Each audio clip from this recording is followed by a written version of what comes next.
cosas que son mejores que Sí, otras. tiene destrezas en unas cosas y en Pero otras por no otro lado, en tanto. un sistema educativo que está preparado para recibir la diversidad, también ayuda a cualquier otro niño, porque tú entras a tus hijos a la escuela sin saber si te van a presentar una discapacidad a lo largo de la primaria, si van a aprender a leer o no.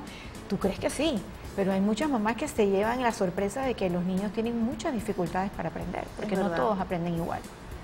Entonces, haces que también los maestros que son espectaculares, los maestros que atienden a tantos niños dentro del aula y que atiendan también a algunos que tienen problemas de aprendizaje, es que ellos se enriquezcan ellos mismos buscando las formas de enseñar. ¿Qué porcentaje de la población vive con discapacidad?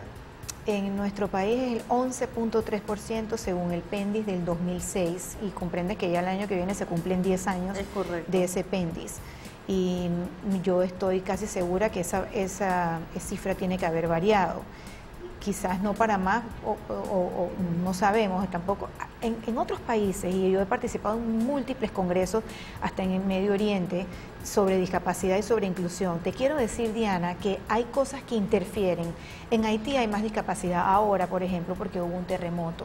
En países en guerra hay más discapacidad por lo que obviamente trae la guerra.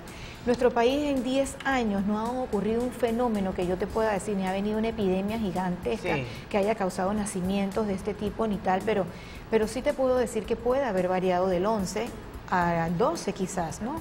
No tanto, pero eso lo vamos a saber en el momento en que se haga una nueva medición, que creo que escuché que se va a hacer en los próximos meses, quizás este año. Tenemos que ir a un cambio, ¿no? Todavía, ¿verdad? Entonces, no, bueno, no hay cambio. Si lo ves de esa forma, sí te puedo decir que en nuestro país, en ese PENDIS del 2006, nos decía que el distrito con mayor prevalencia a personas con discapacidad es Tonosí. Y sin embargo, tú haces estudios y buscas las razones por las cuales haya una ciudad u otra. Y no, climática. Y no hay. Yo comencé activista de los derechos de las personas con discapacidad hace más de 20 años y en aquel tiempo era en la provincia de Bocas del Toro, específicamente en las bananeras, por los temas de la fumigación. Y eso traía mucha parálisis cerebral. El tema de los agroquímicos. Exactamente. Entonces las cosas han ido cambiando. Factores externos. Factores externos, por eso te digo. Y provocados por el hombre. Obvio.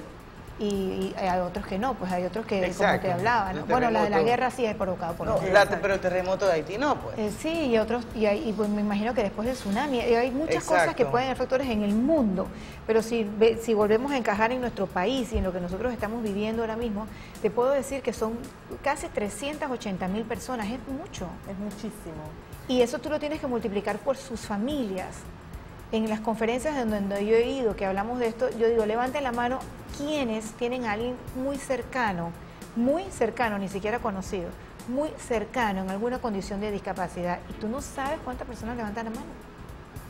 Claro, muchos. Claro. A mí me gustaría saber, con algún ejemplo, cómo se puede decir que el proceso de inclusión es perfecto. O sea, un ejemplo de cómo debe ser el proceso de inclusión, que sea funcional, que sea prácticamente el proceso modelo. ¿Desde dónde empieza y dónde termina para que pueda ser perfecto? Empieza cuando tú sientes los planteles nunca van a estar perfectos, no lo existe el plantel perfecto, por más dinero que se le pueda invertir a un plantel, hasta inclusive dentro de las escuelas privadas siempre vas a encontrar imperfecciones, pero como todo es un proceso en evolución y todo va cambiando a medida que va pasando el tiempo y tú lo que logras es de que de tus errores tú trates y busques la forma de cambiarlos para mejor. Lo primero que tienes que analizar es en dónde estoy poniendo una barrera para que no entre una persona que necesita entrar. Hay barreras físicas, hay barreras que no son físicas, hay barreras que le ponemos nosotros mismos en la cantidad de niños o de estudiantes que hay por aula, por ejemplo.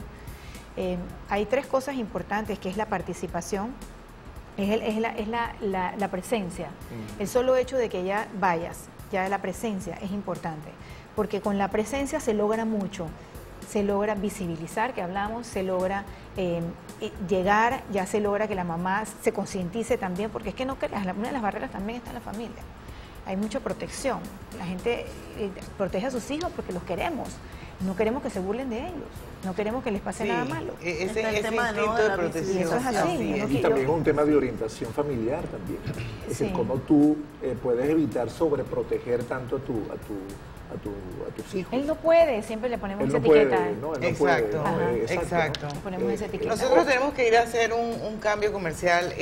Vivian, yo quisiera que nos contaras un poquito, ya no solamente lo que es la discapacidad en las escuelas, sino la misma sociedad, la misma gente. Yo siento que de alguna manera las cosas han cambiado para mejor. Yo recuerdo en mi época de estudiante que definitivamente los niños que vivían con algún tipo de discapacidad los escondían, entonces no los visibilizaban, que era el tema que decía Hugo. Pero yo siento de alguna forma que la sociedad civil o de repente algunos activistas realmente han desarrollado o tratado de mandar una comunicación al resto de la población sobre el tema de la discapacidad. Y tengo clarito en mi mente la campaña de los estacionamientos, por ejemplo, donde había un slogan, un sticker, algo que pegaban, decía: si quieres, estás tomando mi estacionamiento, ¿quieres que te dé también? Fue la Defensoría del Pueblo de dos periodos anteriores. Exacto, yo me acuerdo todavía, eso para mí fue bien memorable. Pero probablemente tú creciste sin que hubiera un estacionamiento del todo. Exacto, no, por eso te digo, ahora cada vez que yo veo que se hacen nuevas construcciones, se considera todo eso como parte de la infraestructura, que antes eso ni siquiera existía. Pero vamos a hablar de eso, porque yo creo que eso es una evolución que hemos tenido como sociedad y que cada día pienso yo que vamos tomando conciencia, porque yo voy a los moles y no hay un parking, y tú ves el parking de los discapacitados, donde no hay un carro estacionado. Entonces yo creo que eso es bonito, y vamos a hablar de eso cuando regresemos del cambio.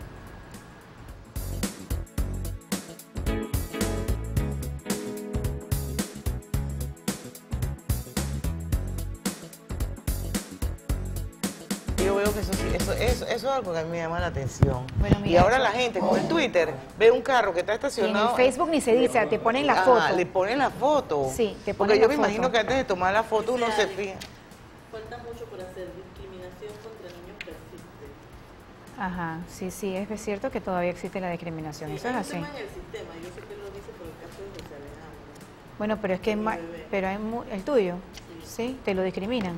No, porque para que pudiera entrar a la escuela, mientras los psicólogos, los terapistas decían, ya el niño está listo para entrar a la escuela, entonces los psicólogos de las escuelas ponen muchas más trabas.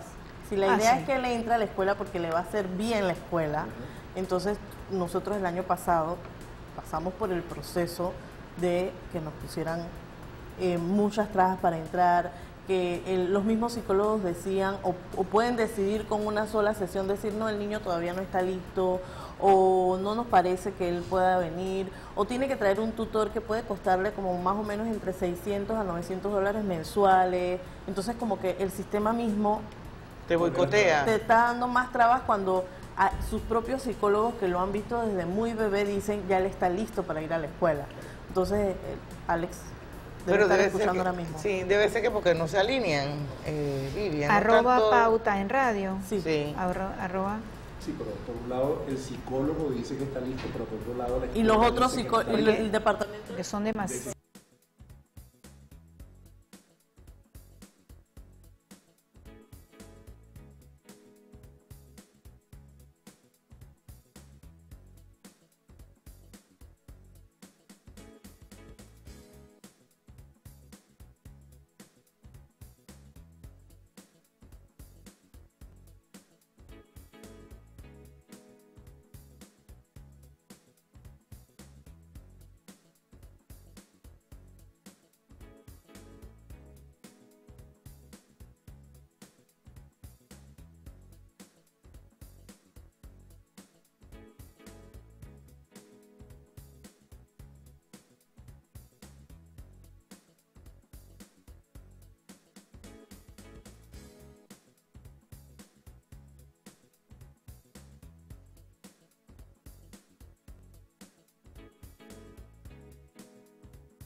Y estamos de vuelta con Pauta en Radio, señores. Hoy hablando sobre educación inclusiva, nos acompaña Vivian de Torrijos, conversando bastante profundo sobre este tema, porque yo creo que la verdad es que con más de 350.000.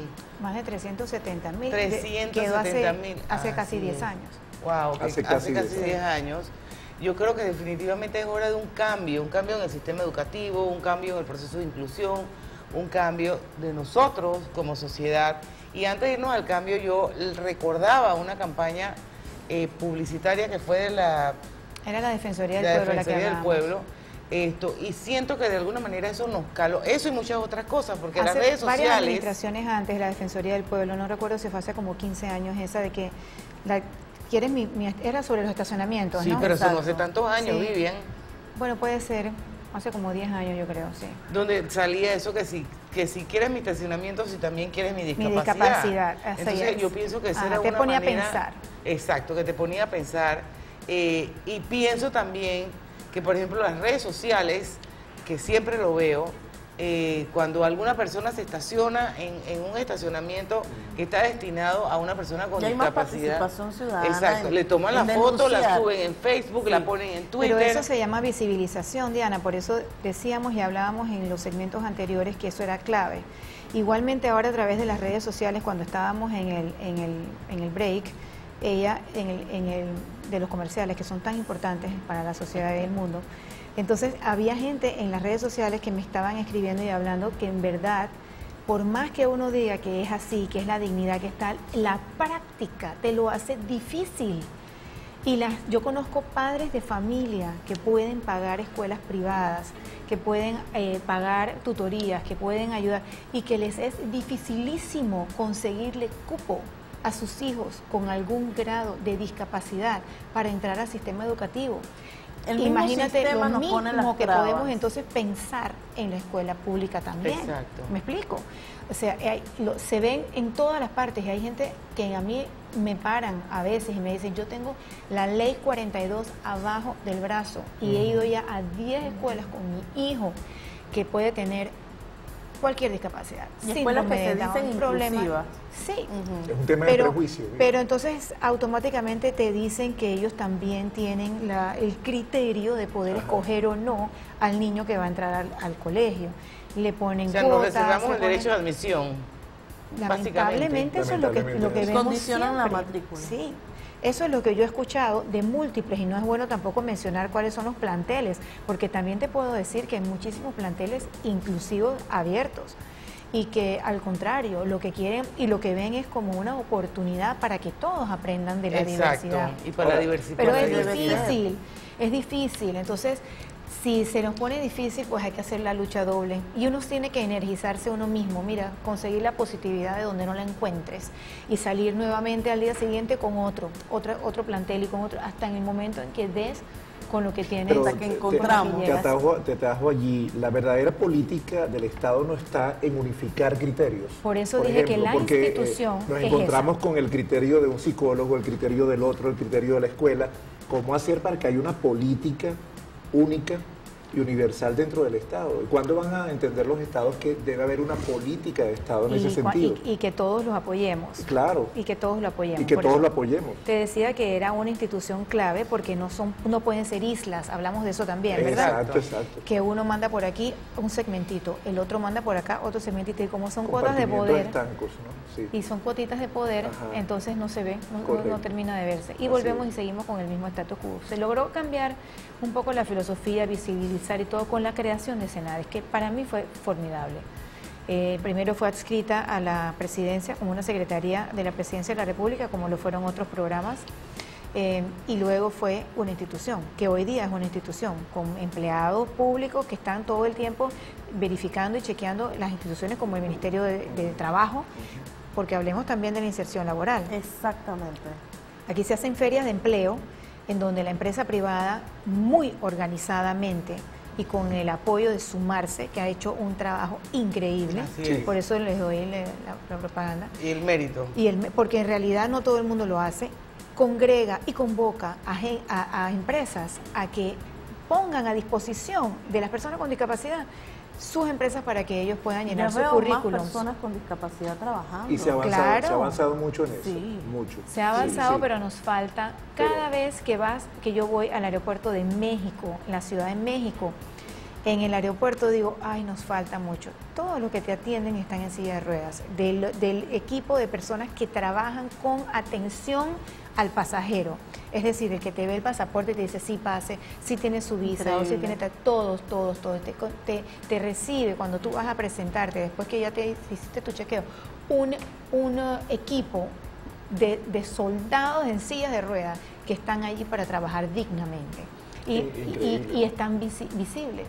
Eso a mí me pareció extraordinario, porque históricamente los trabajos que les daban a las personas con discapacidad en silla de ruedas o intelectual o las personas más comprometidas con su aprendizaje eran aquellas de colocar la pastillita dentro del frasco, ¿no? De los trabajos tediosos tú te pones a hacer eso y tú quedas con una discapacidad. Exacto. Después de que tú terminas las 8 horas de ese trabajo. Exacto. Porque no tienes forma de estimularte. Y en verdad es un trabajo también digno, pero ya últimamente está hasta reemplazado por máquinas, ¿verdad?